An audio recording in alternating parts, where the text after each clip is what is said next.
জাহেল। ইব্রাহিম আলাইহিস সালামের পরিবার একাই মুসলমান। ইব্রাহিম আলাইহিস সালামের চলে আমার চলে না, ইব্রাহিম আলাইহিস সালামের চলে আমার চলে না। আপনার পরিবারকে যদি ঠিক করতে পারি তাহলে ইনশাআল্লাহ সফলতা অর্জন করতে পারবো। এক মিনিট, ইব্রাহিম আলাইহিস সালামের পরিবারটা দেখে আমি সামনের দিকে যাচ্ছি। আপনি দেখুন, ইব্রাহিম আলাইহিস সালামের পরিবার একটাই পরিবার মুসলমান, বাকি এই পৃথিবীতে আর কোনো পরিবার মুসলমান নেই। দাখালা ইব্রাহিম কারিয়াতান, ইব্রাহিম আলাইহিস সালাম একটা গ্রামে প্রবেশ করলেন। সেই গ্রামে ছিল স্বৈরাচারী শাসক। স্বৈরাচারী শাসককে বলা হলো, ইব্রাহিমের সাথে একজন মেয়ে রয়েছে, সে অতীব সুন্দরী। সৌদি আরবের বুকে, আরব ভূখণ্ডে যত নারী আছে তার মধ্যে সবচেয়ে সুন্দরী এই ইব্রাহিম আলাইহিস সালামের সাথে যে নারী আছে, যার নাম সারা। একজন লোক স্বৈরাচারী শাসক পাঠালো ইব্রাহিম আলাইহিস সালামের কাছে। বলা হলো, মানে হে আল্লাতি মা ইব্রাহিম, আপনার সাথে যে মহিলা রয়েছে সে কে? তখন ইব্রাহিম আলাইহিস সালাম বলছেন, হুয়া হে উখতি, সে আমার বোন। এই কথা বলার পরে ইব্রাহিম আলাইহিস সালাম তার স্ত্রীর কাছে ফিরে যাচ্ছেন। তার স্ত্রীর কাছে ফিরে গিয়ে বলছেন, সারা শোনো, লা তুকাদ্দিবি বিহাদিসি, তুমি যেন আমাকে মিথ্যুক প্রমাণ করো না। আন্নি কাদ আখবারতুম আন্নাকি উখতি, আমি কিন্তু তাদের বলে দিয়েছি তুমি আমার বোন। এই দেশে স্বামী স্ত্রী পার হতে পারে না। আমি যদি বলি যে এটা আমার স্ত্রী তাহলে আমাদেরকে আটকে দিবে, এই জন্য আমি কিন্তু মিথ্যা কথা বলেছি। আমি বলেছি সেটা আমার বোন। তুমি যদি এখন বলো এটা আমার স্বামী তাহলে আমরা বন্দী হয়ে যাব। তুমি বলিও যে এটা আমার ভাই, আমরা ভাই বোন হয়ে পার হয়ে যাব। এর পরের বাক্যটা আপনি শুনেন, এই বাক্যটা আপনাকে বলতে চাচ্ছি। এরপরে তিনি বলছেন, সারা মনে রেখো, আমি আর তুমি ছাড়া এই মাটির উপরে কোনো মুসলমান নেই। লাইসা আহাদুন মুসলিম আলা ওয়াজহিল আরজ, আমি আর তুমি ছাড়া এই মাটির উপরে আর কোন মুসলিম পরিবার নেই। আপনি অত হতাশা হচ্ছেন কেন যে পর্দাটা সরালে দেখতে পাবো হাজার হাজার উলঙ্গ মেয়ে হাঁটছে, তাহলে আমার ইমান কিভাবে টিকবে? আপনি অত নিরাশা হচ্ছেন কেন? সারা পৃথিবী উল্টে আছে। ইব্রাহিম আলাইহিস সালাম একাই ঠিক চলে, আমার চলবে না? অবশ্যই চলবে। কাল থেকে আমার মেয়ে এই রাস্তা দিয়ে হাঁটবে হাত মোজা দিয়ে, পা মোজা দিয়ে, উন্নত মানের পোশাক পরে, চশমা চোখে লাগিয়ে কলেজে যাবে। সম্ভ্রান্ত পরিবারের মেয়ে যাবে, এই মেয়েটা নগ্ন, সেজন্য আমার মেয়েকে নগ্ন হতে হবে। কে বলেছে? আমার পরিবারের জন্য আমি জিম্মেদার, আমি দায়ী। ওর জন্য সে জবাব দিবে, আমাকে দিতে হবে না। কবর কি জিনিস মরলে বোঝা যাবে, কিয়ামত কি জিনিস মরলে বোঝা যাবে, জাহান্নাম কি জিনিস মরলে বোঝা যাবে। অতএব তার বিষয়টি আমার নয়, আমার বিষয়টি আমার। আপনার পরিবারকে সংশোধন করতে চাই। সম্মানিত দিনী ভাই, বলছিলাম হুজুরকে তদন্ত করে কথা বলতে হবে, নইলে হুজুরের জাহান্নাম। কথার প্রারম্ভে আর একটি জটিল কথা বলি এখানে, সেটা হচ্ছে এই একজন মানুষ চুরি করলে জাহান্নামে যাবে, এই কথা নবী বলেননি। চুরি করা মহাপাপ, চুরি করলে হাত কেটে নিতে হয়। একজন মানুষ সুদ খেলে জাহান্নামে যাবে, এই কথা নবী বলেননি। সুদ মহাপাপ, সুদ এত বড় পাপ, সুদ এত বড় পাপ, সুদ এত জঘন্য পাপ, সুদ এত ঘৃণিত পাপ। সুদের সাথে আল্লাহর নবী যে ভাষা ব্যবহার করেছেন, সেই ভাষাগুলি পৃথিবীর কোনো পাপের সাথে ব্যবহার করেননি। শুনতে কেমন কেমন লাগে। আল্লাহ রাসূল বলছেন, মায়াকুলু দিরহাম রিবা ওয়া হুয়া ইয়ালাম আসাদু মিন সিত্তাতি ওয়া সালাসিনা জিনিয়া, কেউ যদি জেনে শুনে 1 টাকা সুদ খায়, 36 বার জেনা করে যত পাপ হবে, 1 টাকা সুদ খেলে তার চেয়ে বেশি পাপ হবে। দেখেন তো ভাষাটা কেমন, শুনতে কেমন লাগে। আল্লাহ রাসূল বলছেন, আর রিবা সাবুন জুজান আইসার হায়ান করে জুলু মাহু, সুদের পাপের 70টি ভাগ রয়েছে। ছোট ভাগ হলো মার সাথে জেনা করলে যেমন পাপ হয়, সুদের পাপের 70টি ভাগ রয়েছে। ছোট ভাগ হলো মার সাথে জেনা করলে যেমন পাপ হয়। আল্লাহ রাসূল বলছেন, যে সুদ খাবে তাকে রক্তের নদীতে ফেলে দিয়ে পাশ থেকে পাথর মেরে তার মুখকে ভেঙে চৌচির করা হবে। যে সুদ খাবে তাকে রক্তের নদীতে ফেলে দিয়ে পাশ থেকে পাথর মেরে তার মুখকে ভেঙে চৌচির করা হবে। সুদ খাওয়ার নেহায়াত নাই। আপনি আজকে বলুন, তবে আপনার পাপ ক্ষমা হওয়া সহজ, আপনার পাপ ক্ষমা হওয়া সহজ, আপনার পাপ ক্ষমা হওয়া সহজ। এদেশের এমপি, মন্ত্রী, চেয়ারম্যান, মেম্বারের, গ্রাম্য দায়িত্বশীলের পাপ ক্ষমা হওয়া সহজ নয়। আপনি যদি আজকে বক্তব্যের পরে বলেন, এখনই সুন্দর করে ওযু করে 2 রাকাত সালাত আদায় করে যদি বলেন, আল্লাহ আমার ভুল হয়েছে, কোটি কোটি টাকা সুদ খেয়ে 20টা বাড়ি করেছি, আমার ভুল হয়েছে, আজ থেকে আমি আর সুদ ভক্ষণ করবো না, তুমি আমাকে ক্ষমা করো, এই কথাটা বলেই যদি আপনি মারা যান, ইনশাআল্লাহ আপনি জান্নাত পাবেন। কেন? এই পাপটি আল্লাহর সাথে জড়িত। যে কথাটা এখনো বলতে যাচ্ছি সেটা আসেনি, আমি সেই কথাটা বলার পূর্বেই আর একটা জটিল কথা এসে ঢুকে গেছে, সেই জন্য সেই কথাটা আগে বলছি। সুদের পাপটা এত বড় হলেও এর ক্ষমা সহজ। কেন? এই পাপের সম্পর্ক কার সাথে? আল্লাহর সাথে। এবার বলছি চেয়ারম্যান সাহেব আপনাকে, ও এমপি মন্ত্রী সাহেব আপনাকে বলছি, ও প্রিন্সিপাল সাহেব, ভাইস চ্যান্সেলর সাহেব, হেড মুদারিস সাহেব, গ্রাম্য সর্দার সাহেব আপনাকে বলছি, আপনার যদি একটা টাকা আত্মসাৎ থাকে, আপনি যদি একটা টিন চুরি করে থাকেন, একটা টিন, আপনি যদি একটা টিন আত্মসাৎ করে থাকেন, বাকি জীবন যদি আপনি কাবা ঘরের গিলাফ ধরে কাঁদেন, আপনার এই পাপ ক্ষমা হবে না। আপনি মরা পর্যন্ত যদি এই পাপের জন্য ক্ষমা চান, আপনার এই পাপ ক্ষমা হবে না। শুনুন, এই পাপ যদি ক্ষমা হয়ে যায় আল্লাহ হবেন অত্যাচারী। এই পাপ যদি ক্ষমা হয়ে যায় আল্লাহ হবেন অত্যাচারী। এই পাপ যদি ক্ষমা হয়ে যায় আল্লাহ হবেন অত্যাচারী। আল্লাহ বলছেন, ইন্নী হারামতু যুলমা আলাইয়া, আমি আমার উপর অত্যাচারকে হারাম করেছি। আমি আল্লাহ অত্যাচার করব না, আমি আল্লাহ অত্যাচার করব না, আমি আল্লাহ অত্যাচার করব না। মন্ত্রী সাহেব, টাকা আপনার নয়, এটা আমার জনগণের টাকা। জনগণকে টাকা ফেরত দেওয়া পূর্ব পর্যন্ত এই পাপ ক্ষমা হবে না। এটা খুবই কঠিন। এক কথার মধ্যে আর এক কথা এসে ঢুকেছে, এই জন্য আপনাকে কথাটা সতর্ক করে জানিয়ে দিলাম। দায়িত্ব খুব কঠিন জিনিস। আল্লাহর নবী বলছেন, কাউকে যদি দুইজনের দায়িত্বশীল করা হয় তাহলে তাকে ছুরি দিয়ে ছুরিবিহীন জবে করা হলো। কাউকে যদি দুইজনের দায়িত্ব দেওয়া হয় তাহলে তাকে ছুরিবিহীন জবে করা হলো। কাউকে যদি দুইজনের দায়িত্ব দেওয়া হয় তাহলে তাকে ছুরিবিহীন জবে করা হলো। কথাটা বুঝতে পারলাম না। তাকে ছুরিবিহীন জবে করা হলো মানে দায়িত্ব এত কঠিন, দায়িত্ব এত কঠিন। আপনি যদি ঠিকভাবে করেন ইহকাল হারাবে, যদি বেঠিকভাবে করেন পরকাল হারাবে। দায়িত্বের কোনটাই টিকে না। এই জন্য দায়িত্ব দুইজনের যদি দেওয়া হয় তাহলে তাকে ছুরিবিহীন জবে করা হলো। এখন আমি বুঝাতে পারিনি। মনে হয় আমরা মনে করছি শিক্ষিত মানুষ সবাই আছি, কথা সহজেই বুঝেছি, বুঝতে পারিনি কথা। দায়িত্ব যদি ঠিকভাবে করি তাহলে ইহকাল টিকবে না, মানে দায়িত্ব বেশি দিন টিকবে না। কথা বুঝতে পারেননি? দায়িত্ব যদি ঠিকভাবে করি, উমারের দায়িত্ব টিকে না। দায়িত্ব ঠিকভাবে করলে ইহকাল টিকবে না। আর দায়িত্ব যদি বেঠিকভাবে করি তাহলে পরকাল টিকবে না।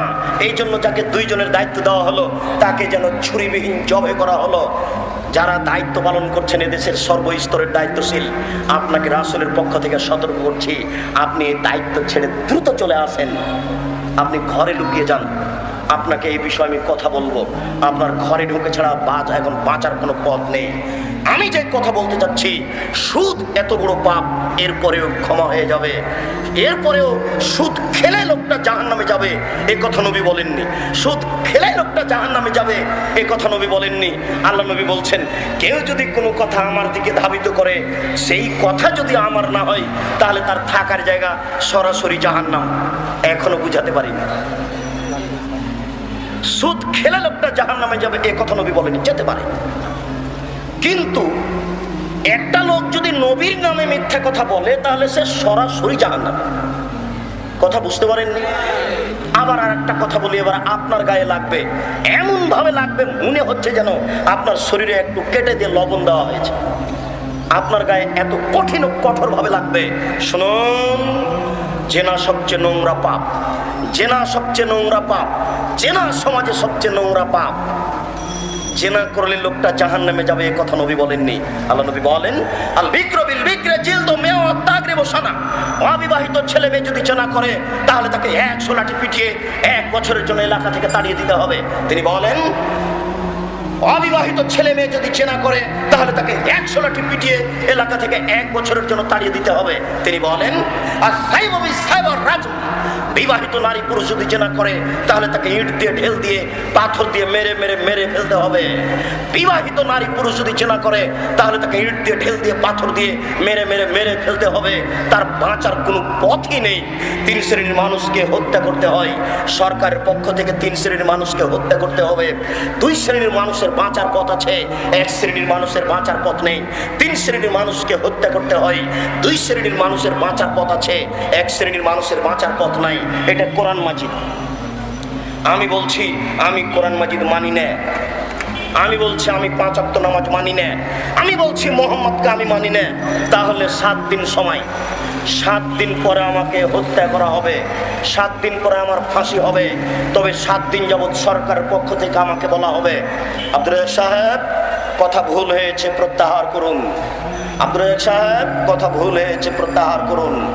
7 দিন যাবত আমাকে বলা হবে 7 দিনের দিন আমার ফাঁসি হবে, তাহলে আমার বাঁচার পথ আছে। আমি যদি বলি ভুল হয়েছে তাহলে আমার আর ফাঁসি হবে না। কথা বুঝতে পারেননি? তাহলে ফাঁসির যোগ্য হওয়ার পরে আমি বেঁচে গেলাম।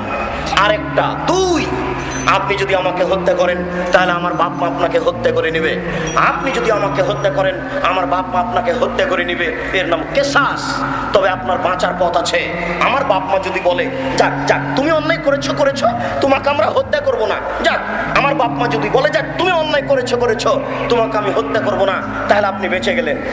কথা বুঝতে পারেননি? কিন্তু বিবাহ করার পরে যদি কেউ জেনা করে তার বাঁচার কোনো পথ নেই দুনিয়াতে। বিবাহ করার পরে যদি কেউ জেনা করে তার বাঁচার কোনো পথ নেই। এদেশের লাখো ভাবিকে ইট পাথর দিয়ে মেরে ফেলতে হবে যারা দেবরের সাথে জেনায় লিপ্ত হয়েছে। এদেশের লাখো দুলা ভাইকে ইট পাটকেল দিয়ে মেরে ফেলতে হবে যারা সেলিকার সাথে জেনায় লিপ্ত হয়েছে। এদেশের লাখো নারী ইট পাটকেল দিয়ে মেরে ফেলতে হবে যারা বিবাহের পরে পরকীয়া প্রেমে লিপ্ত হয়েছে। শুনুন, আমার দিকে আপনি এক খেলে চেয়ে থাকবেন, কোনো দিকে কান লাগাবেন না।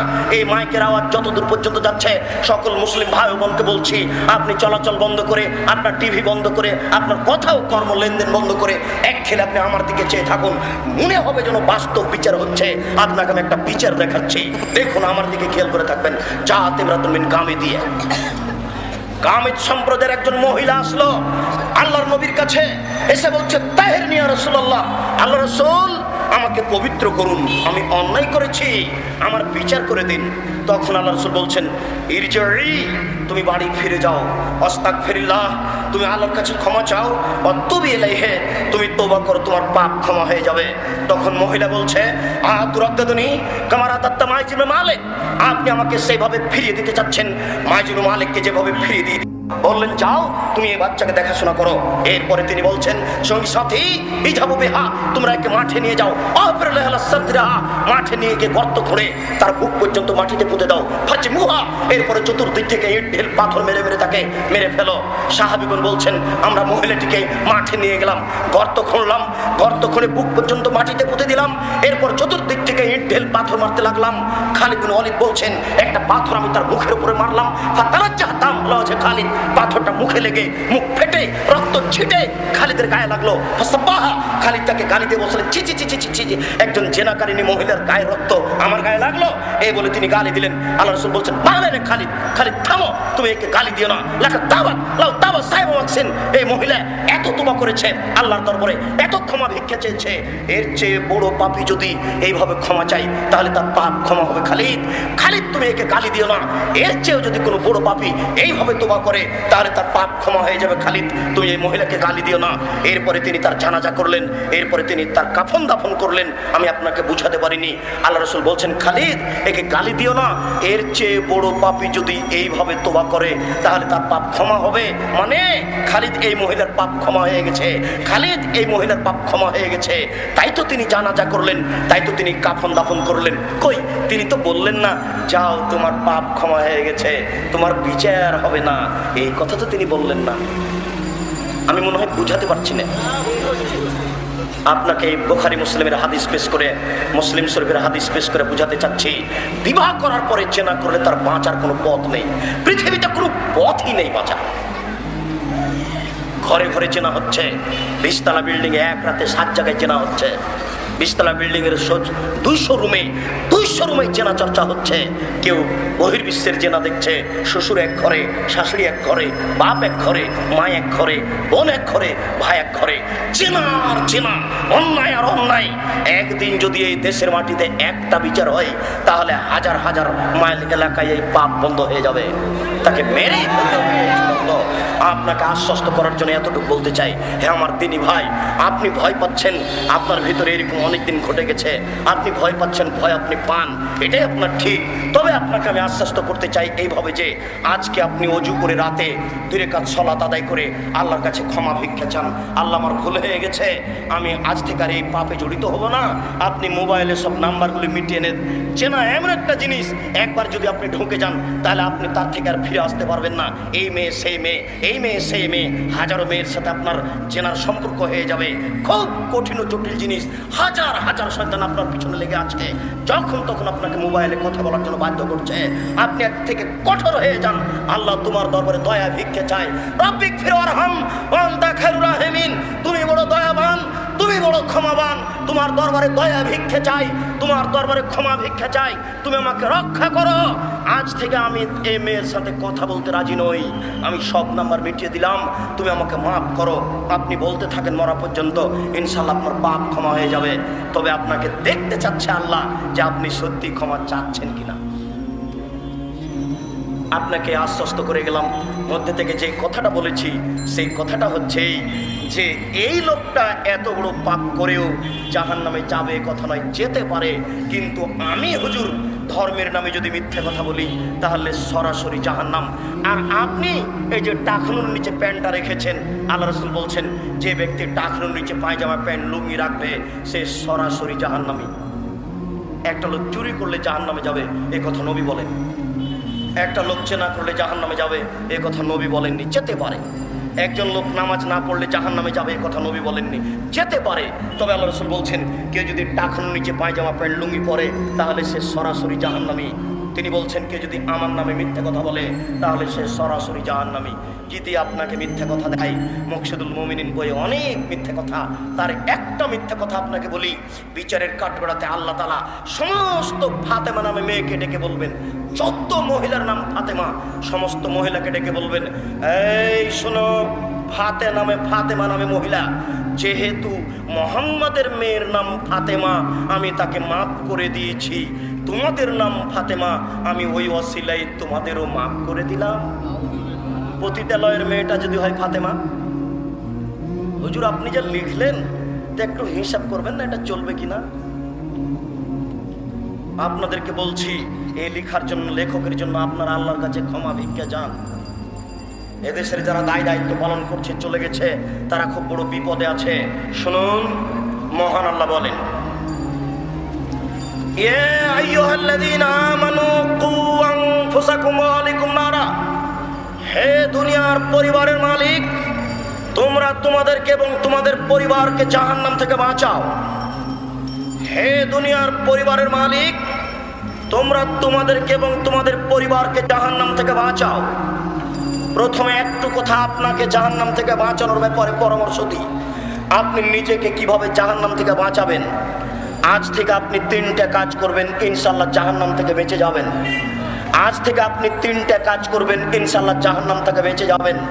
আপনি এখন বাসায় যাওয়ার সময় বলবেন, আব্দুর রাজাক সাহেব বললেন আল্লাহর নবী বলেছেন, আব্দুর রাজাক সাহেব বললেন আল্লাহর নবী বলেছেন বাঁচার 3টি পথ।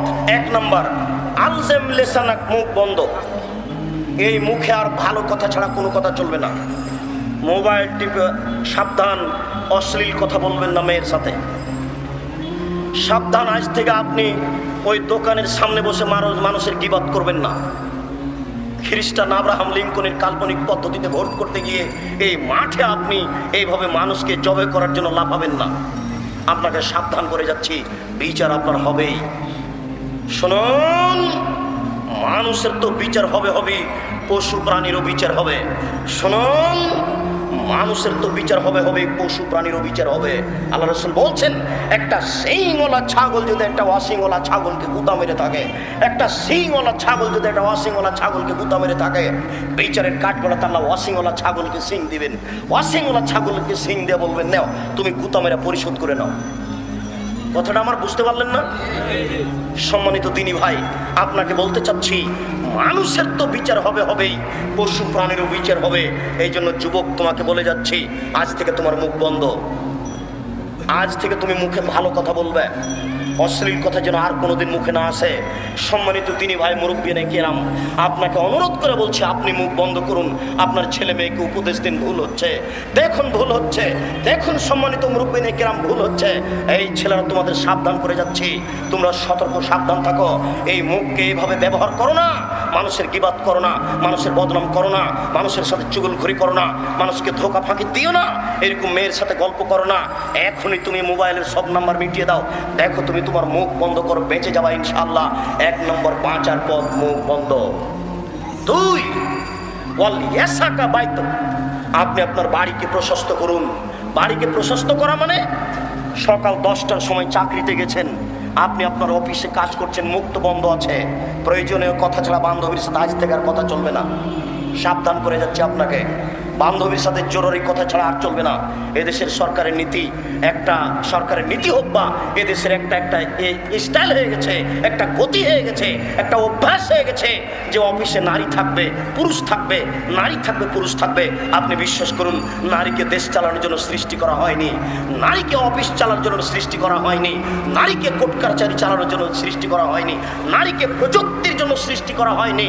শুধুমাত্র নারীকে সৃষ্টি করা হয়েছে তার স্বামীকে শান্তি তৃপ্তি দেওয়ার জন্য, শুধুমাত্র তার স্বামীকে শান্তি তৃপ্তি দেওয়ার জন্য সৃষ্টি করা হয়েছে।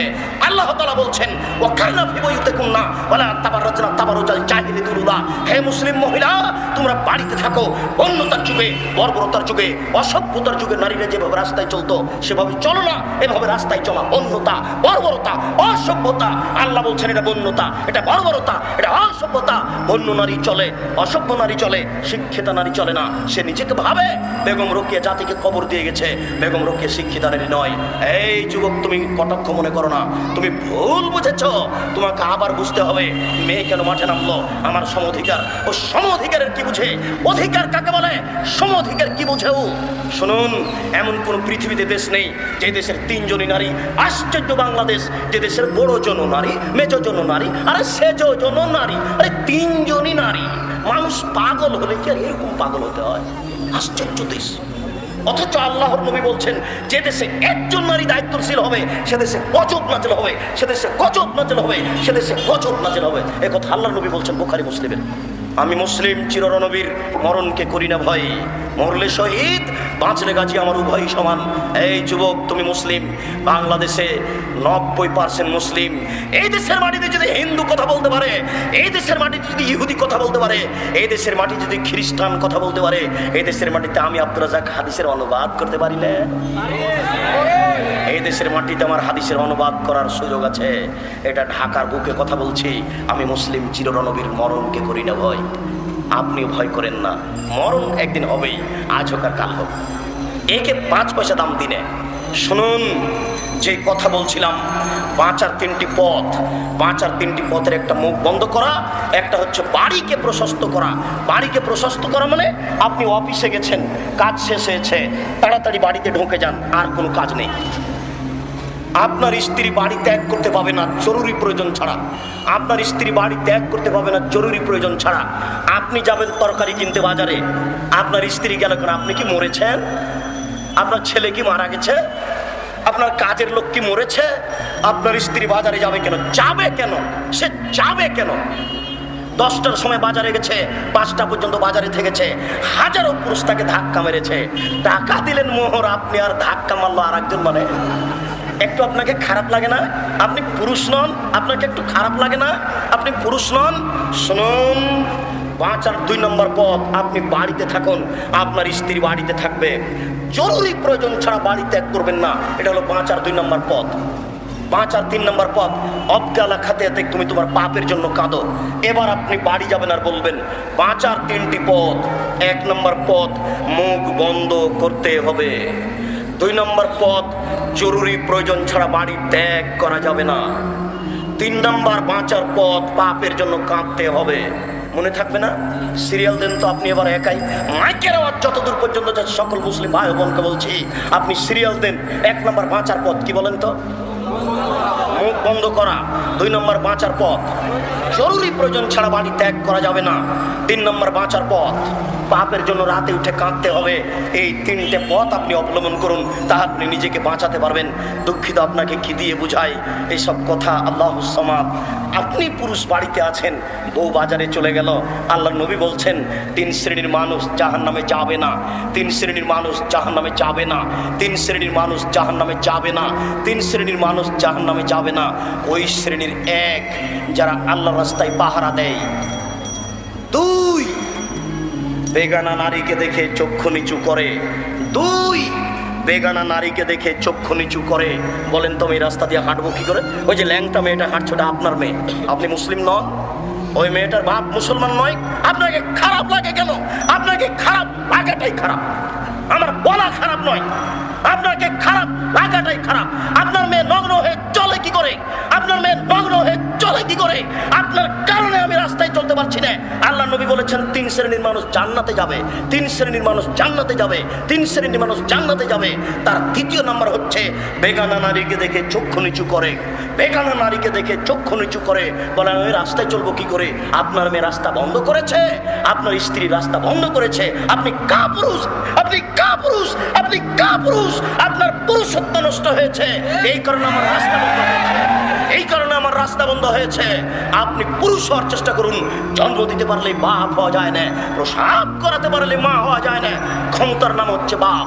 শুনুন, স্ত্রীর তরকারিতে লবণ বেশি করেছে, এই জন্য স্ত্রীকে মারতে হবে, এর নাম ক্ষমতা নয়। আপনার মা যদি তরকারি রান্না করে তাহলে তরকারিতে লবণ বেশি হতে পারে, তাহলে কি এখন মাকে মারবেন? মারা যায় না। আপনি যদি নিজেও তরকারি রান্না করেন তাহলে তরকারিতে লবণ বেশি হতে পারে, তাহলে লবণ বেশি হলে স্ত্রীকে মারতে হবে, এর নাম ক্ষমতা নয়। আপনার চোখের সামনে ছোট ব্লাউজ পরে পেট পেট দেখিয়ে চলে আসলো বাজার থেকে, এসে তাহাজ্জুদ শুরু করছে বাড়িতে।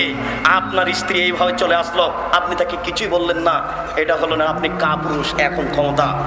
এই শোনো, টাকা দিয়ে আমি, ভাড়া দিয়ে আমি তোমাকে সতর্ক করে বলছি, এরপরে যদি আমি তোমাকে এভাবে রাস্তায় চলতে দেখি তাহলে তোমার পিঠের চামড়া তুলে দেবো, অন্যথায় বাড়িতে ভাত হবে না।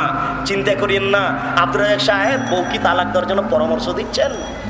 পরামর্শ কেন, আদেশ করে যাচ্ছি, তবে সতর্ক সাবধান হন। এক কথায় বউ তালাক, আরে এটা তো অনেক বড়। এক কথায় বউ তালাক, আপনি দেখবেন বুখারী মুসলিমের হাদিস, এক কথায় বউ তালাক। মাইকের আওয়াজ যতদূর পর্যন্ত চেয়েছে সবাই খেয়াল করুন, আপনাকে দেখাচ্ছি। এক কথায় বউ তালাক।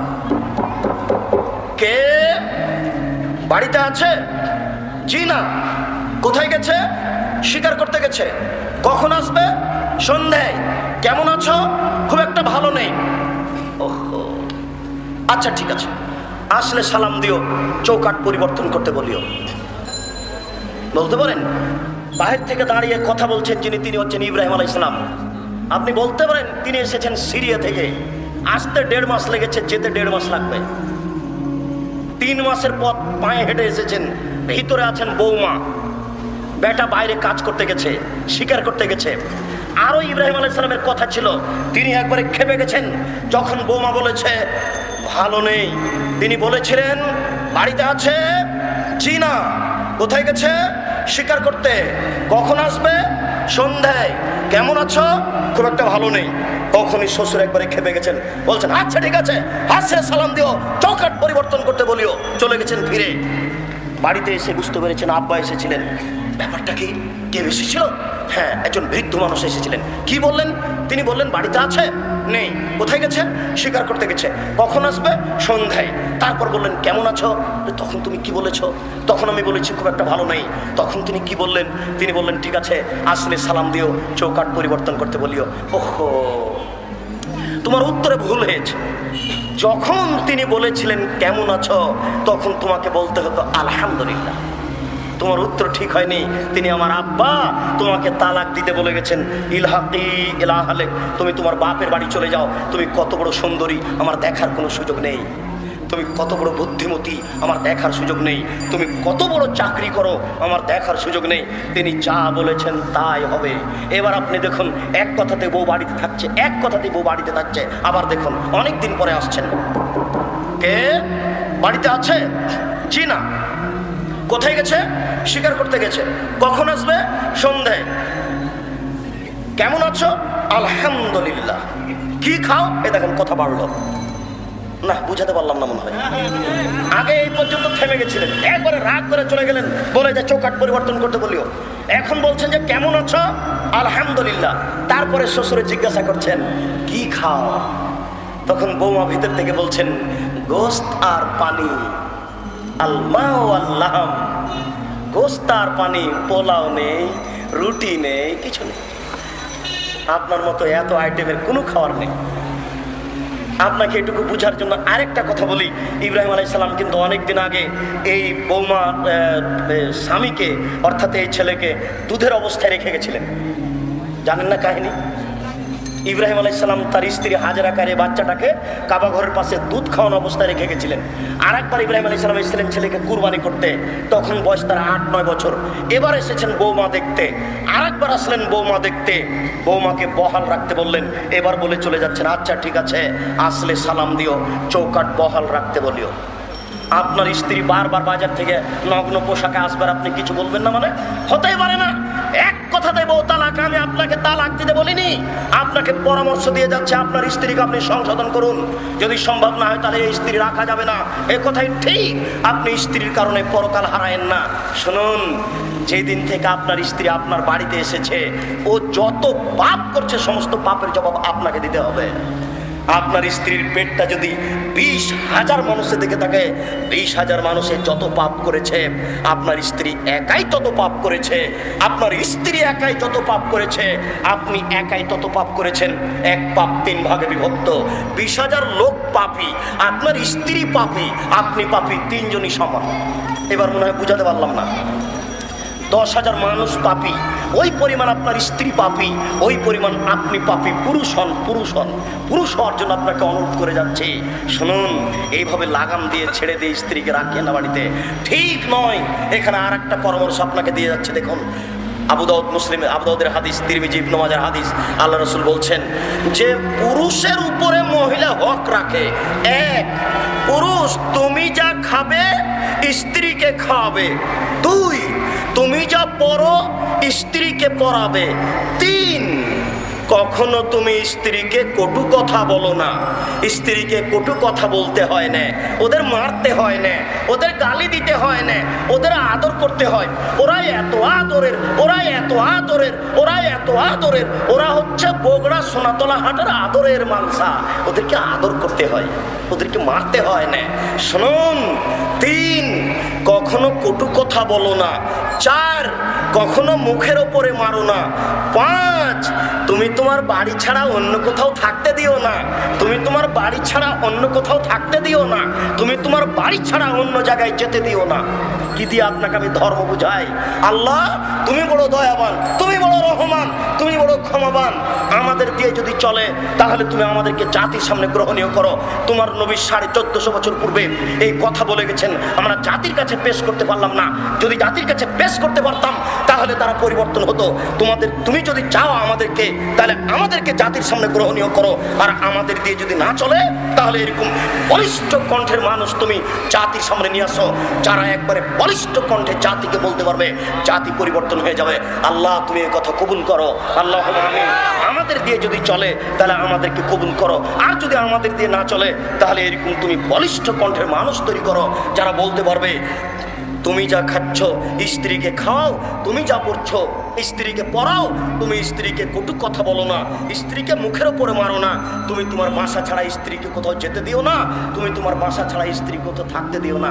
শুনুন, বিশেষভাবে বিবাহ বাড়িতে যেতে দিয়েন না, নইলে তার স্বামীর সংখ্যা বেশি হয়ে যাবে। আপনাকে সতর্ক করে যাচ্ছি, দুনিয়া উল্টে গেছে, এই জন্য আপনার পরিবেশ উল্টে যাবে, এটা ঠিক নয়। আপনি মুসলিম, সমাজ উল্টে গেছে, নারী রাস্তাতে ল্যাংটা হয়ে নাচছে হাঁটছে, এই জন্য আপনাকে হতে হবে, এটা ঠিক নয়। আপনাকে পরিবর্তন হতে হবে। 5 আর 3টে পথ দিয়ে গেলাম, পরে বলছিলাম 3 শ্রেণীর মানুষ জান্নাতে যাবে। 3 শ্রেণীর মানুষ জান্নাতে যাবে। তার 2য় শ্রেণীর মানুষ হচ্ছে যে বেগানা নারীকে দেখে চক্ষু নিচু করে যারা।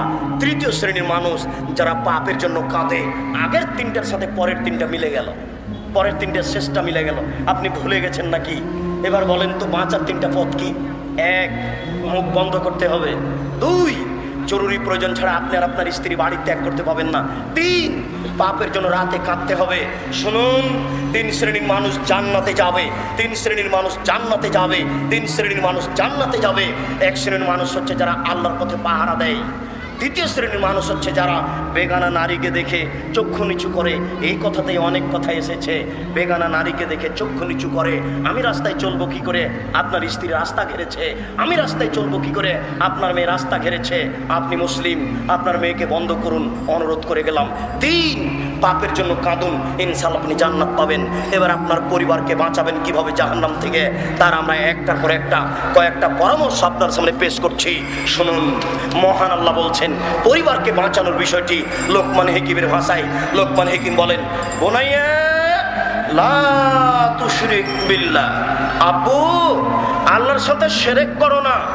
ইন্নাশ শিরকা লাযুলমুন আযীম, বেটা শিরক সবচেয়ে বড় পাপ। আব্বু শিরক করো না। এখানে যত মানুষের ছেলে 5 বছর বয়সের আছে, আপনি কোনোদিন আপনার ছেলেকে বলেছেন আব্বু শিরক করো না? আল্লাহ তোমাকে বলছি, তোমার অনেক শক্তি। হায় হায়, বাংলাদেশের মুসলিম 4 বছরের বাচ্চাকে, মহিলাটা 4 বছরের বাচ্চাকে দুধ থেকে নামিয়ে নিয়ে ছেলেকে নিয়ে চলে যাচ্ছে স্কুল ফিল্ডে। আপনার ভর্তি করছে নার্সারিতে, নার্সারিতে গিয়ে বাচ্চা রবি ঠাকুরের গান গায়। আল্লাহ তুমি একটা মুসলমানের ছেলেকে গান শিখিয়ে দিলা না? মুসলমানের ছেলের গানটা এদেশের ছেলেরা বলতো, তুমি তো পারো। রবি ঠাকুর কি ধর্ম বুঝে আল্লাহ? রবি ঠাকুরের গানে তো শিরক আছে। আমার ছেলে দুধ ছেড়েই শিরক করবে?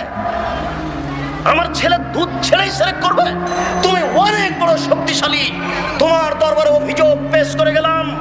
তুমি এই অভিযোগ কবুল করো। রবি ঠাকুরের গান আমার ছেলে বলবে কেন? মুসলিম ছেলে গান বানাবে, সেই গান আমার ছেলে বলবে। কথা বুঝতে পারেননি? রবি ঠাকুর ধর্ম কি বুঝে?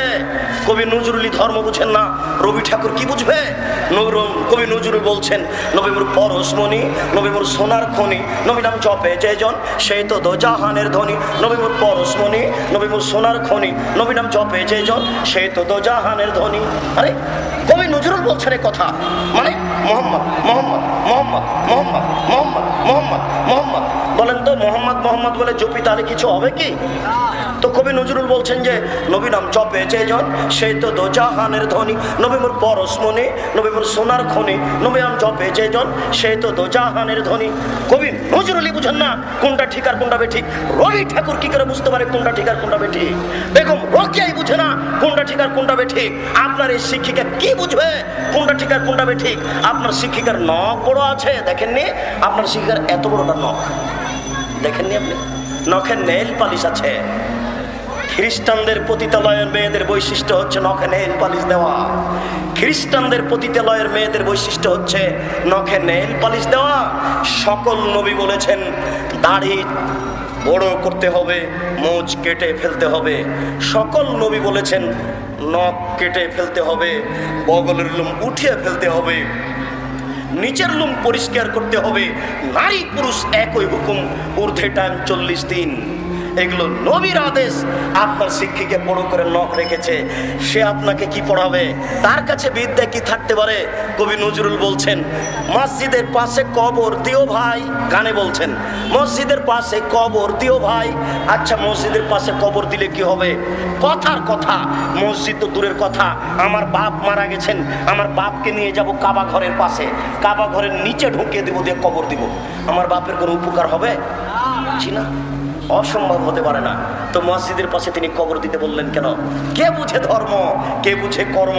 মানুষই বুঝে না ধর্ম কি জিনিস আর কর্ম কি জিনিস।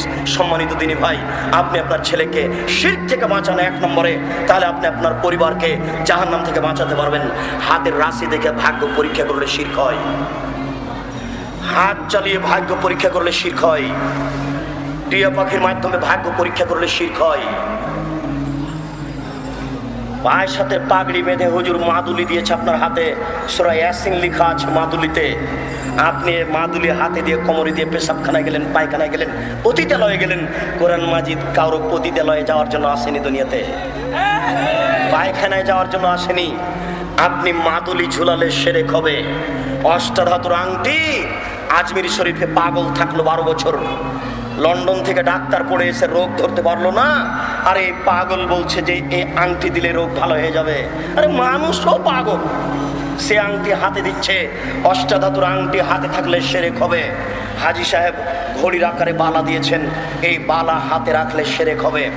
আজকে আপনাদের বলে যাচ্ছি, এখন যদি আপনার অষ্টাধাতু আংটি থাকে, হাতে বালা থাকে, কালো রাবার থাকে, এখনই খুলে দেন, এখনই, এই মুহূর্তে। 1 মিনিট 1 সেকেন্ড সময় নেই।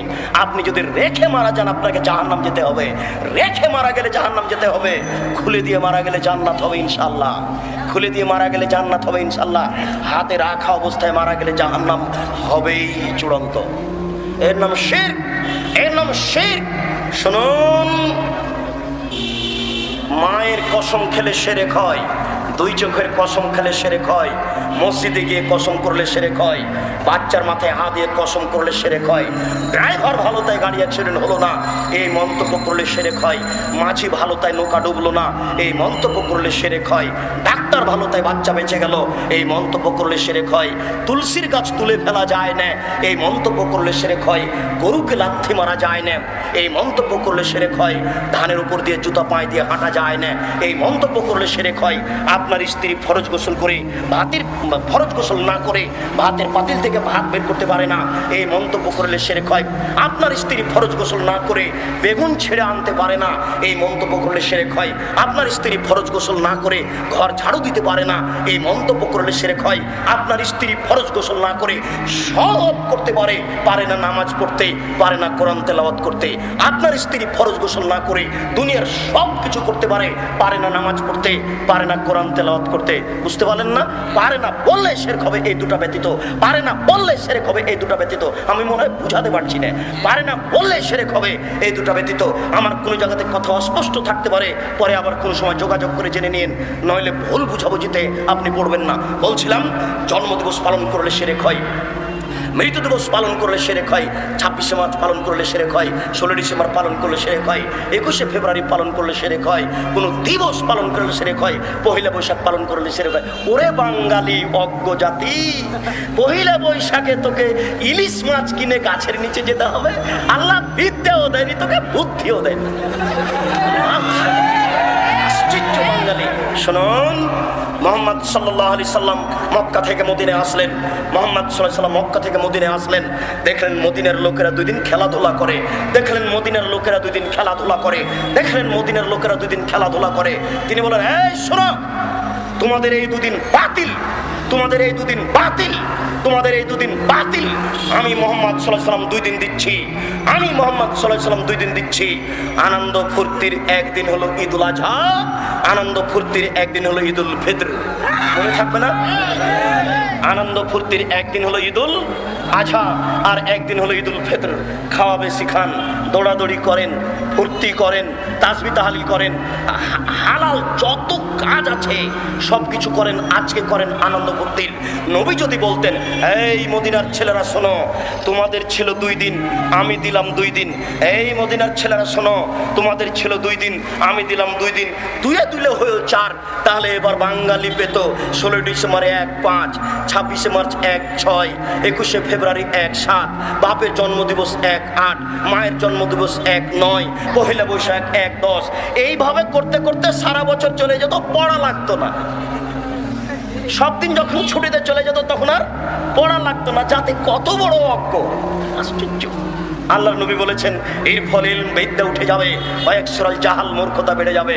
এই ছেলে তোমাকে বলছি, এই ছেলে তোমাকে বলছি, তুমি খুব সতেজ ব্রেনের ছেলে, মাস্টার ডিগ্রি পাস করে গ্রামের বাড়িতে গেছো। তোমাদের গ্রামে একটা হিন্দু সরস্বতী, ভগবতী, কালী, দুর্গা তৈরি করে ওখানে রেখেছে জিলাপি আর একটা কলা। এবার তুমি হাসছো আর বলছো, এত বোকা মানুষ গো। আচ্ছা, এই সরস্বতী, কালী, দুর্গা কি কলা খেতে পারে? হিন্দুরা কত বোকা! কি ব্যাপার, এখানে কলা জিলাপি রেখেছে। এই ছেলে তোমাকে বলছি, তুমি সাবধান থেকো। তুমি যে এখন স্কুলে এসে বলছো, এই ছেলেরা, এই মেয়েরা, আগামীকাল তোমরা ফুল নিয়ে আসবা, পায়ের জুতা খুলে দিয়ে বরকতের কবরে ফুল চড়াতে হবে।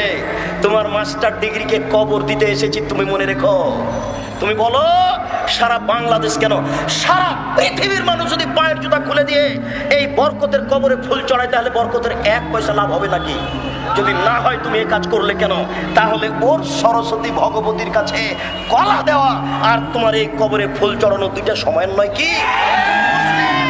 তুমি মুসলিম, তুমি মুসলিম, তুমি চিররণবীর, তুমি মরণকে করো না ভয়। তোমার ইতস্ত বোধ করা দরকার ছিল, তোমার লজ্জা বোধ করা দরকার ছিল, তোমার বিদ্যাকে মূল্যায়ন করা দরকার ছিল। তুমি বেশি না পারলে তুমি ঘুরে দাঁড়াতে, ছি ছি এ কাজ কেউ করে? এই বলে তুমি ঘুরে দাঁড়াও, বাঁচার পথ আছে। তুমি শিক্ষক হয়ে কাজ করো কি করে? সারা পৃথিবীর মানুষ যদি পায়ের জুতা খুলে দিয়ে ফুল চড়াই, বরকতের 1 পয়সা উপকার করতে পারবে না। যদি সেই দিন তুমি বলতে, এই ছেলেরা শোনো, তারা জীবন দিয়েছে, তারা রক্ত দিয়েছে, তোমরা একটু তার জন্য ক্ষমা চাও। তোমরা বলো, আল্লাহ এদেশের ভাষাকে টিকানোর জন্য বরকত জীবন দিয়েছে, তোমার দরবারে ক্ষমা ভিক্ষা চাচ্ছি। সে মানুষ, বরকত মানুষ, সালাম মানুষ, তার কোনো ভুল ত্রুটি থাকতে পারে। তোমাকে বলছি, দয়া করে তুমি তাকে ক্ষমা করো, দয়া করে তুমি তাকে ক্ষমা করো। এটা একটু বলতে পারেন না? কাপুরুষ ছেলে তুমি, তুমি সুন্দর ছেলে নও, অভিশপ্ত ছেলে তুমি। বাপ মারা গেছে, বাপের ছবিটা সুন্দর করে সাজিয়ে নিয়েছে, এখানে ঝুলিয়ে রেখেছো। তুমি সুসন্তান নও, তুমি হচ্ছে কাপুরুষ সন্তান, তুমি অভিশপ্ত সন্তান। তুমি যদি বলতে পারতে বাপের কবরের পাশে গিয়ে, তুমি যদি বলতে পারতে পিতার কবরের পাশে গিয়ে, তুমি যদি বলতে পারতে পিতার কবরের পাশে গিয়ে এভাবে বলতে পারতে, রব্বির হামহুমা কামা রাব্বায়ানি সাগীরা, হে আমার প্রতিপালক, তুমি আমার পিতা মাতাকে দেখো বাল্য অবস্থায় তারা যেমন আমাকে দেখেছিল। রব্বিক ফিরলি ওয়া লিওয়ালিদাইয়া, হে আমার প্রতিপালক, তুমি আমাকে ক্ষমা করো, আমার বাপ মাকে ক্ষমা করো। তুমি যদি বলতে পারতে, আল্লাহুম্মা গফিরলি আবি ওয়ারফা দারজাতাহু ফিল মাহদিন ওয়াবসালাহু ফি কবরিহি ওয়া নাব্বির লাহু ফিহি, আল্লাহ তুমি আমার পিতাকে ক্ষমা করো, তুমি তাকে উচ্চ মর্যাদা দান করো, তুমি তার কবরকে প্রশস্ত করো, তুমি তার কবরকে আলোকিত করো। তাহলে তুমি হতে সুসন্তান। তুমি তোমার বাপের ছবিকে সুন্দর করে সাজিয়ে বাড়িতে ঝুলে রেখেছো, তুমি অভিশপ্ত সন্তান, তুমি অভিশপ্ত সন্তান। সন্তান তোমার বিদ্যাকে কবর দিতে এসেছি, তুমি মনে রেখো। আল্লাহ নবী বলছেন, এই ফলেন বিদ্যা উঠে যাবে, ওয়াকসুরাল জাল, মূর্খতা বেড়ে যাবে। এই বাক্যই তোমাকে বারবার স্মরণ করতে হবে, এই বাক্য তোমাকে জপতে হবে। সম্মানিত মুরব্বিয়ানে কেরাম, আমি অনুরোধ করে যাচ্ছি আপনাদেরকে, আপনারা ছেলে মেয়েকে সতর্ক করুন। ভুল হচ্ছে, আপনার ছেলে ভুল পথে আছে, আপনার মেয়ে ভুল পথে আছে, আপনার ছেলে ভুল পথে আছে। আপনার পরিবারকে জাহান্নাম থেকে বাঁচাবেন কি করে? 1 নম্বর পথ বলে গেলাম, ছেলে মেয়েকে শিরক থেকে বাঁচাতে হবে। আপনি বড় বিপদে আছেন। 2, আপনি আপনার ছেলে মেয়েকে নামাজ পড়তে বলুন।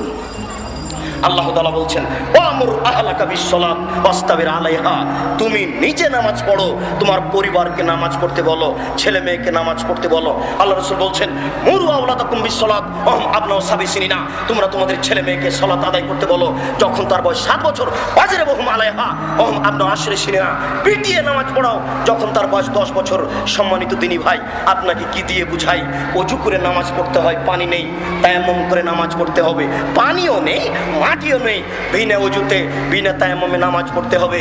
পশ্চিম দিকে মুখ করে নামাজ পড়তে হয়, পশ্চিম বোঝা যায় না, বিনা পশ্চিমে নামাজ পড়তে হবে। শুনুন, দাঁড়িয়ে নামাজ পড়তে হয়, দাঁড়িয়ে থাকা যায় না। বসে থেকে নামাজ পড়তে হবে, বসে থাকা যায় না। শুয়ে থেকে নামাজ পড়তে হবে।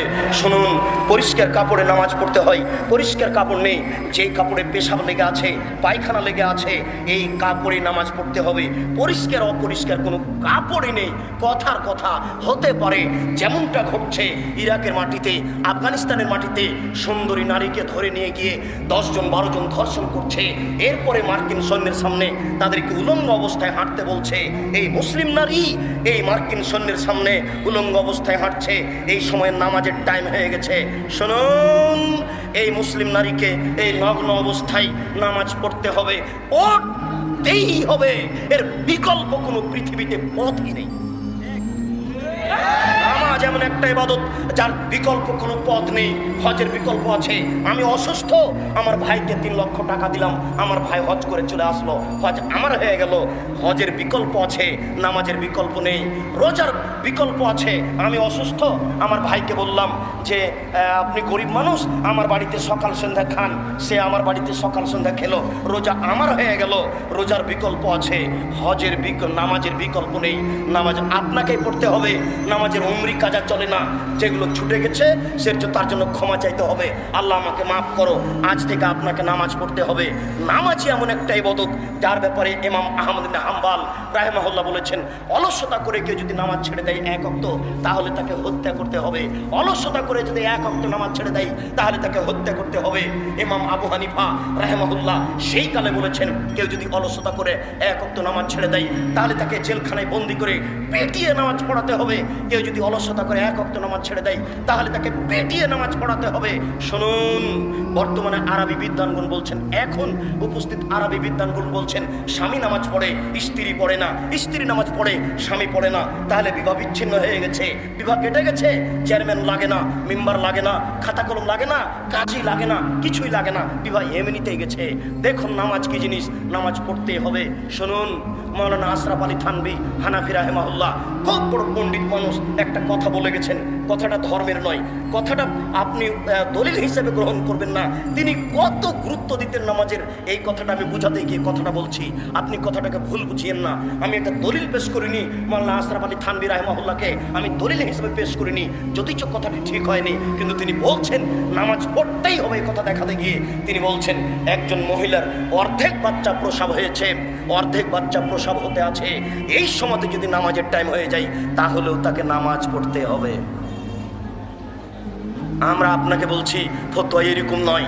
একটা মহিলার বাচ্চা প্রসব হতে বসেছে, বাচ্চা প্রসবের পূর্বেই রক্ত বা সাদা কিছু দেখা যাচ্ছে, তখন তার নামাজ মাপ। প্রসব বেদনায় এসেছে, রক্ত বা সাদা কিছু দেখা যায় না, এই বেদনা অবস্থাতে নামাজ পড়তে হবে। বুঝতে পারলেন না? আবার বলছি, একটা মহিলার প্রসব বেদনা এসেছে, প্রসব বেদনার সময় রক্ত বা সাদা কিছু দেখতে পাওয়া যায়, এই সময়তে তার নামাজ মাপ। প্রসব বেদনা এসেছে, রক্ত বা সাদা কিছু দেখা যায় না, এই বেদনা অবস্থাতে তাকে নামাজ পড়তে হবে। মনে হয় কথাটা বুঝাতে পারলাম না। সম্মানিত দিনী ভাই, নামাজ এমন একটা ইবাদত, পড়তেই হবে, এর কোনো বিকল্প নেই। নামাজ এমন একটা ইবাদত যার কর্মসূচি 8 বছর। নামাজ এমন একটা ইবাদত যার কর্মসূচি 8 বছর, আর কোনো ইবাদতের কোনো কর্মসূচি নেই। 7 বছর বয়সে ছেলেকে নামাজ পড়তে হবে, 10 বছর বয়সে পিটাতে হবে। তাহলে কয় বছর হলো এখানে? 3 বছর। পিটাবেন কতদিন? 15 বছর। তাহলে 10 থেকে ওখানে কত হলো? 5 বছর। এই 5 আর 3 8 বছর হচ্ছে কর্মসূচি। 15 বছর পরে কোনো ছেলে আপনার বাড়িতে নামাজ না পড়ে থাকতে পারে না। 15 বছর বয়সে কোনো মেয়ে আপনার বাড়িতে নামাজ না পড়ে থাকতে পারে না, অসম্ভব থাকতে পারে না। কাপুরুষের থাকে, যার বাপ নেই তারই থাকে। মনে কষ্ট নিয়েন না, আপনাকে কষ্ট দিতে এসেছি। আপনার ছেলে নামাজ পড়ে না মানে আপনি একজন কাপুরুষ। এই ছেলে নামাজ পড়ে না 15 বছর বয়সে মানে এই ছেলের পিতা নেই। পিতা মানে ক্ষমতা। শুনুন, ছেলেকে আহার জোগাতে হবে, এর নাম ক্ষমতা নেই, এর নাম পিতা নয়। মেয়ের আহার জোগাতে হবে, এর নাম পিতা নয়।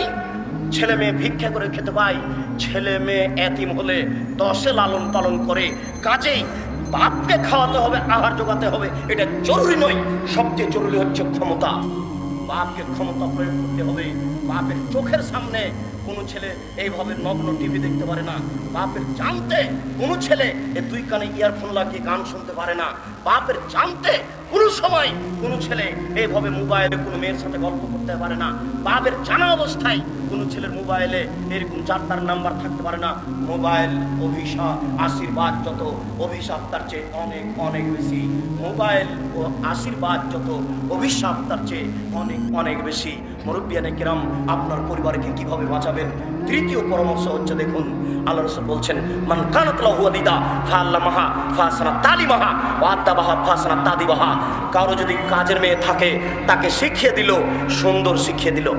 এই যুবক শোনো, তোমাকে বলছি, সব শিক্ষা সুন্দর নয়, নইলে নবী কেন বললেন শিখিয়ে দিল, সুন্দর শিখিয়ে দিল? এই বাক্য যদি আমি আজকের এই জালসায় বুঝাতে পারি, তাহলে আমি সফল ইনশাআল্লাহ। আপনি মানবেন এটা আমার জরুরি নয়, আপনাকে বুঝাতে পারলে আমি সফল। আপনি মানবেন এটা আমার জন্য জরুরি নয়, আপনি যদি বুঝেন তাহলে এটাই সফলতা। শুনুন, নবী বলছেন শিখিয়ে দিল, সুন্দর শিখিয়ে দিল, শিষ্টাচার শিখিয়ে দিল, সুন্দর শিষ্টাচার শিখিয়ে দিল।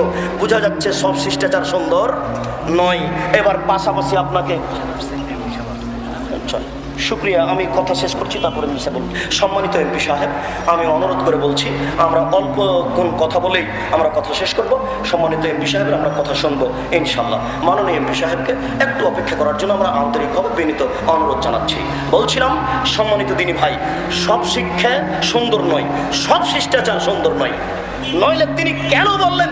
শিক্ষা দিল, সুন্দর শিক্ষা দিল, শিষ্টাচার শিক্ষা দিল, সুন্দর শিষ্টাচার শিক্ষা দিল। আমি আপনাকে কয়েকটা শিষ্টাচার দেখাচ্ছি।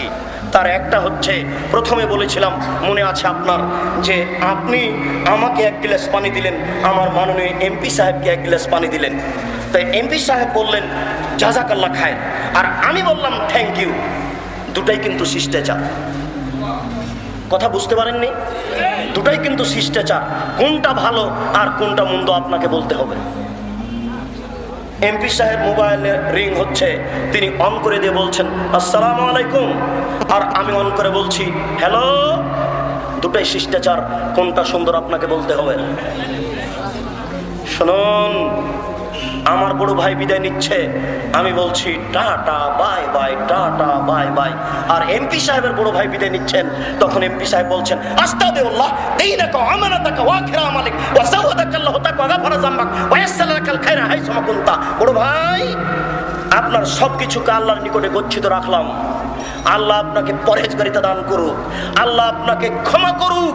আপনি যেখানে থাকুন না কেন, আপনাকে যেন আল্লাহ হেফাজতে রাখে। দুটাই শিষ্টাচার। বলেন কোনটা সুন্দর? শুনুন, এটা স্কুল ঘর, 100 জন ছাত্রী ভিতরে আছে, বাচ্চা। আমি ঢুকছি, তখন বাচ্চারা দাঁড়িয়ে গিয়ে বলছে আসসালামু আলাইকুম। সম্মানিত এমপি সাহেব ঢুকছেন, সালাম দিয়ে ঢুকছেন, আর বাচ্চারাকে বলছে বাবা তোমরা বসে থাকো, বসে আমাকে বলো ওয়ালাইকুম আসসালাম। আমি ঢোকার সাথে ছেলেরা, বাচ্চা দাঁড়িয়ে বলছে আসসালামু আলাইকুম, আর আমি বলছি ওয়ালাইকুম আসসালাম। এমপি সাহেব ঢোকার সময় বলছেন আসসালামু আলাইকুম, আর বাচ্চারা বসে বসে বলছে ওয়ালাইকুম আসসালাম। দুটাই শিষ্টাচার। আপনাকে বলতে হবে কোনটা ভালো। শুনুন, আল্লাহ নবী বলছেন শিষ্টাচার শিখিয়ে দিল, সুন্দর শিষ্টাচার শিখিয়ে দিল। বিশ্বাস করুন, সব শিষ্টাচার সুন্দর নয়। যে বিদ্যা উপকার করে না সেই বিদ্যা সুন্দর নয়, যে বিদ্যা উপকার করে না সেই বিদ্যা সুন্দর নয়। এই জন্য আল্লাহ নবী বারবার বলতেন আল্লাহুম্মা ইন্নী আউযু বিকা মিন ইলমিন লা ইয়ানফা। আল্লাহ, আমি ওই বিদ্যা চাই না যে বিদ্যা উপকার করে না। আল্লাহ, তোমার কাছে আমি ওই বিদ্যা চাই না যে বিদ্যা উপকার করে না। এই যুবক, টাকনোর নিচে প্যান্টটা আছে, এর পরিণাম জাহান্নাম। তোমার বিদ্যা তোমার উপকার করে না। তোমার মা শোকে যে পুতুল সাজিয়ে রেখেছে, পুতুল সাজিয়ে রাখা হিন্দুদের কাজ। তোমার মায়ের বিদ্যা তোমার কোনো উপকার করে না, তোমার পরিবারের উপকার করে না। শোনো, তুমি একটা বাজারে আয়না কিনেছ, আয়না এই মাছের সাইজে গোটা একটা মাছ, আয়নাটা হচ্ছে গোটা একটা মাছ, তুমি কিনে নিয়ে যে টেবিলের উপরে রেখেছো। এই ঘরে নামাজ হবে না, তোমার বিদ্যে মাছ কিনতে বলেছে, আমি এই আয়না কিনবো না। তোমার বিদ্যা তোমার উপকার করে না, তোমার বিদ্যা তোমার উপকার করে না, তোমার বিদ্যা তোমার উপকার করে না। সব বিদ্যা সুন্দর নয়। শুনুন সম্মানিত দিনী ভাই, মুরব্বিয়ানে কেরাম, আপনার এই সাবানের গায়ে মহিলার ছবি থাকবে কেন? এই তেলের কোটাটার গায়ে মহিলার ছবি থাকবে কেন? এই খাতাটাতে এই পাখির ছবি থাকবে কেন? এই টিনটাতে গরুর ছবি থাকবে কেন? শুনুন, এই জায়নামাজে এরকম কাবা ঘর সাজানো থাকবে কেন? এই প্রত্যেকটা জিনিসের ছবি থাকবে কেন? এইভাবে ঠ্যাঙ্গামারা আশা, ব্রাকে আর ডেস্টিনি আর জিজেন লাইফ ইন্স্যুরেন্সে এগুলো ভর্তি হবে কেন? আপনি মনে রাখবেন, পরিকল্পনা করে ইহুদি, টাকা দেয় খ্রিস্টান, মাঠ কর্মী মুসলমান। আজ থেকেই ফিরে আসতে হবে, পরিবর্তনের জন্য এসেছে। আল্লাহ তুমি কবুল করো, আল্লাহ তুমি কবুল করো। পরিকল্পনা করে ইহুদি, টাকা দেয় খ্রিস্টান, মাঠ কর্মী মুসলমান। তারই পরিকল্পনা সব কিছুতেই পাখি থাকবে। বলুন তো, পাখিটা দেওয়াতে তার লাভ কি? একটা সুন্দর ফুল দিলে হতো না? এই নাপিত ঘরটাতে এতগুলো ল্যাংটা ছবি সাজিয়ে রেখেছে, কেন দুটা ফুল নাপিত রাখতে পারে না? আপনারা কেউ রুচিকর একটা মানুষ নন, তাকে একটু ধমকাতে পারে না, এটা কেন রেখেছ? তোমার এই কাজে বরকতি হবে না, তোমার এই ব্যবসাতে বরকতি হবে না, শেষ পর্যন্ত তোমাকে ভিক্ষা করে খেতে হবে। তুমি দুটা ফুল দিতে পারো না, সুন্দর নিদর্শন দিতে পারো না, দার্জিলিংয়ের ছবি দিতে পারো না, চিটাগাংয়ের পাহাড়ের ছবি দিতে পারো না, তুমি এটা দিয়েছো কেন? আপনারা রুচিসম্মত মানুষ, জ্ঞানীগুণী মানুষ, আপনি মূল্যায়ন করুন। শুনুন, সব বিদ্যা সমান নয়। বক্তব্য গুটিয়ে নিয়ে